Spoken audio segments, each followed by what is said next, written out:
Nilambur election ഞാൻ തുടക്കം മുതലേ പറയുന്നൊരു കാര്യമാണ്. ഇലക്ഷൻ നടത്താതിരിക്കാൻ വേണ്ടിയിട്ടുള്ള വലിയ പരിശ്രമം പിണറായിയുടെ ഭാഗത്തു നിന്നുണ്ടാവും. ഞാൻ എന്തിനാണ് രാജിവെച്ചത്? കേരളത്തിലെ ജനം പിണറായിക്കെതിരാണ്, പിണറായിസത്തിനെതിരാണ് എന്ന വസ്തുത കേരളത്തിലെ ജനങ്ങളെ ബോധ്യപ്പെടുത്താനാണ്. മൂന്നാമതും LDF അധികാരത്തിൽ വരുമെന്ന ഒരു ക്രിയേറ്റിവിറ്റി, ഒരു നരേഷന് വേണ്ടിയിട്ട് പിണറായി ശ്രമിച്ചുകൊണ്ടിരിക്കുമ്പോൾ വസ്തുത അതല്ല എന്ന് ബോധ്യപ്പെടുത്താനാണ് നമ്മൾ ആ തെരഞ്ഞെടുപ്പിൽ വീണ്ടും ഒരു തെരഞ്ഞെടുപ്പ് വരാൻ വേണ്ടിയാണ് രാജിവെച്ചത്. അപ്പോൾ ആ തെരഞ്ഞെടുപ്പ് വരാതിരിക്കുക, നടത്താതിരിക്കുക എന്നുള്ളത് പിണറായിയുടെയും ഇടതുപക്ഷത്തിൻ്റെയും ആവശ്യമാണ്. അതിന് സഹായകമായ നിലപാട് BJP RSS സ്വീകരിക്കും. അന്ന് ഞാൻ പറഞ്ഞതാണ്. ഇപ്പോൾ ആ പറഞ്ഞതിലേക്ക് ഞാനന്ന് സൂചന പറഞ്ഞതിലേക്ക് കാര്യങ്ങൾ പോകുന്നു. അപ്പോൾ ഇതിങ്ങനെ നീളുന്നത് കൊണ്ട് കഴിഞ്ഞ ആഴ്ച നമ്മൾ നാഷണൽ ഇലക്ഷൻ കമ്മീഷന് ലെറ്റർ കൊടുത്തിട്ടുണ്ട്. എന്തുകൊണ്ടാണ് തിരഞ്ഞെടുപ്പ് നടത്തുന്നത്, എന്താണ് പരിപാടി എന്ന് ചോദിച്ചിട്ട്.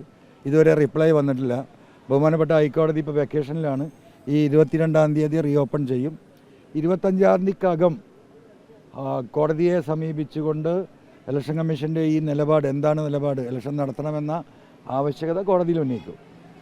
മറ്റു കാര്യം, ഇന്നലെ ഒരു കടുവ ആക്രമണം നടന്നു, ഒരു ജീവൻ പൊലിഞ്ഞൊരവസ്ഥ അവിടെ ഉണ്ട്. നേരത്തെ പരാതി നൽകിയിട്ട് വനംവകുപ്പ് ഒരു നടപടി എടുക്കാത്തത് കൊണ്ടാണ് വീണ്ടും ആക്രമണത്തിലേക്ക് വന്നതെന്നുള്ളതാണ് നാട്ടുകാർ ഇന്നലെ പറഞ്ഞിട്ടുണ്ടായിരുന്നത്. അല്ല, അതൊരു വസ്തുതയാണ്. കേരളത്തിൽ മുഴുവൻ അങ്ങനെയാണല്ലോ. ഒരാൾ മരണപ്പെടുമ്പോഴാണ് ഇവർ ആക്ട് ചെയ്യുക. അതിൻ്റെ മുമ്പില്ല. കഴിഞ്ഞ 3 മാസമായിട്ട് ഈ പറയുന്ന അടക്കാക്കുണ്ട്, കാളിയാവ് പ്രദേശങ്ങളിൽ പല സ്ഥലത്തും ഈ കടുവ പ്രത്യക്ഷപ്പെട്ടിട്ടുണ്ട്. അതിൻ്റെ ഫോട്ടോ കിട്ടിയിട്ടുണ്ട്. നിങ്ങൾ ചാനലുകളിൽ തന്നെ ചിലതൊക്കെ അന്ന് പുറത്ത് വിട്ടിട്ടുണ്ട്. ഒരു അനക്കൗണ്ട് ഡിപ്പാർട്ട്മെൻറ്റിൻ്റെ കയ്യിൽ നിന്നുണ്ടായില്ല.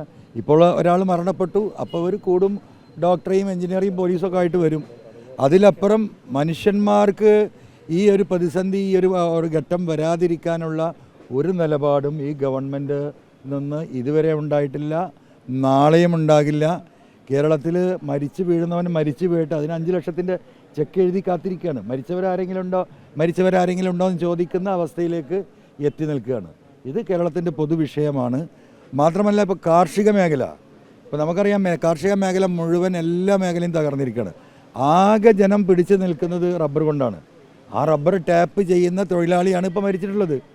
പല സ്ഥലങ്ങളിലും ഈ റബ്ബർ ടാപ്പിംഗ് നടക്കുന്നില്ല. കാരണം അതിരാവിലെ ഈ റബ്ബർ തോട്ടങ്ങളിലേക്ക് പോകാൻ തൊഴിലാളികൾക്ക് ജീവൻ കളഞ്ഞ് ആരെങ്കിലും പോവുമോ?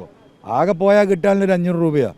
ഇന്നലെ 500 രൂപ തൊഴിലിന് വേണ്ടിയിട്ടാണ് പ്രിയപ്പെട്ട നൗഷാദ് ഇന്നലെ ഗഫൂർ ഇന്നലെ മരണപ്പെടുന്നത്. അപ്പോൾ ഇതാണ് അവസ്ഥ.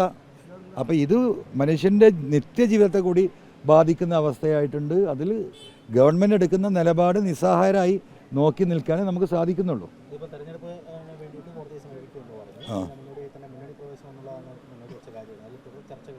അല്ല, തുടർ ചർച്ച ഞാൻ അറിയാലോ. ഞാൻ സുഖമില്ലാതായി.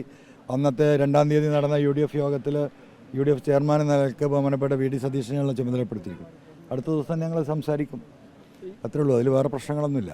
കോൺഗ്രസിൽ തന്നെ ഈ KPCC പുനഃസംഘടനയുമായി ബന്ധപ്പെട്ട ഇങ്ങനെ അഭിപ്രായ വ്യത്യാസങ്ങളും ഒക്കെ പരസ്യമായി തന്നെ നിലനിൽക്കുന്നുണ്ട്. അപ്പോൾ ഈ എങ്ങനെയെങ്കിലും അടുത്ത് ഭരണം പിടിക്കാമെന്നുള്ള UDFൻ്റെ ലക്ഷ്യത്തിനൊക്കെ ഒരു മങ്ങലേൽപ്പിക്കുന്നതല്ലേ ഈ ഒരു? അതിനൊന്നും ഒരു മങ്ങലേൽക്കില്ല. അങ്ങനെ മങ്ങലേറ്റിട്ട് അങ്ങനെ ഭരണം പിടിക്കാമെന്ന് ആരും വിചാരിക്കേണ്ട. കോൺഗ്രസ് എന്ന് പറഞ്ഞാൽ, ഞാൻ പണ്ട് പറയുന്നത്, നമ്മളൊക്കെ കോൺഗ്രസ് ആയിരുന്നല്ലോ. കോൺഗ്രസ് ഒരു ലൂസുള്ള ഷർട്ടാണ്, മനസ്സിലായില്ലേ? അപ്പോൾ അത് എപ്പോഴും ഫ്ലെക്സിബിളാണ്. അതിൽ അഭിപ്രായ സ്വാതന്ത്ര്യം ഉണ്ടാവും. ഇവിടെ പിണറായിക്കെതിരെ മൂക്കുന്ന ചൂള വിട്ടാൽ പിറ്റേന്ന് പാർട്ടിയിൽ നിന്ന് അവൻ്റെ കയ്യും കാലും വെട്ടുന്ന ഏർപ്പാടൊന്നും കോൺഗ്രസ്സിലില്ല. കോൺഗ്രസ് ഇത് അങ്ങോട്ടും ഇങ്ങോട്ടൊക്കെ പറയും. അവസാനം കോൺഗ്രസ് ഒന്നായിരിക്കും. അതിനാരും പാത്രം വെച്ചിട്ട് വല്ലതും കിട്ടും വെച്ച് കാത്തിരിക്കണ്ട. അത് കോൺഗ്രസ് അങ്ങനെ അന്ന് മുതലേ, രാജ്യത്തിൻ്റെ സ്വാതന്ത്ര്യ സമര ചരിത്രം എടുത്ത് പരിശോധിച്ച് നോക്കിയാലും പല അഭിപ്രായ വ്യത്യാസങ്ങളും ഈ പറയുന്ന നെഹ്റുവും ഗാന്ധിജി ഉൾപ്പെടെയുള്ളവർ തമ്മിലുണ്ടായിരുന്നു. എന്തുണ്ടായി? ഒന്നും ഉണ്ടായിട്ടില്ലല്ലോ. യോജിക്കേണ്ട ഘട്ടത്തിൽ യോജിക്കും, അത്രേ ഉള്ളൂ.